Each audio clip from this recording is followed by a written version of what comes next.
Banka e Shqipërisë, përveç detyrave që i ngarkon ligji, ka dhe një mision tjetër, fisnik, dhe që duhet ta kryej në çdo moment pavarësisht detyrave të tjera të rëndësishme që ligji, koha apo ekonomia i ngarkojnë. Dhe kjo detyrë është të përpiqet të jetë sa më pranë publikut, ta ndihmoj publikun të ngrërë nivelin e edukimit financiar dhe mbi të gjitha, ta ndihmoj kujtesën, memorien tonë historike, që mos të harrojmë asnjë moment kush është identiteti ynë kombëtar. Shikojini me vëmendje kartmonedhat dhe monedhat jo vetëm si një mjet këmbimi. Përpiquni të lexoni çfarë gjeni në sipërfaqen e tyre.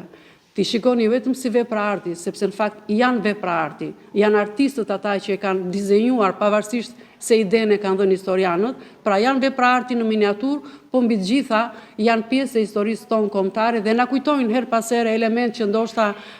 ngarkesat e kohës, ngarkesat e jetës mund të na bëjnë që t'i harrojnë. Kemi një bankë qendrore, me plot gojën, mund të themi është një bankë moderne,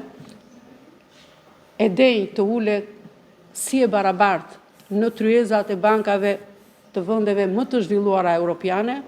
që ka një staf të barabartë dhe që ka demonstruar që të jetë i njëjtë me ekspertët që kanë bankat tona homologe. Kemi një bankë qendrore që e ka drejtuar sistemi financiar, jo vetëm drejt një sistemi financiar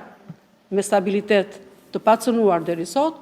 por po flasim për antarësim në SEPA, po flasim për të tjera sisteme të pagesave të shpejta për cilat ne jemi duke punuar, po flasim për integrim të Shqipërisë në sistemin financiar europian përpara se Shqipëria të bëjë pjesë me të drejta të plota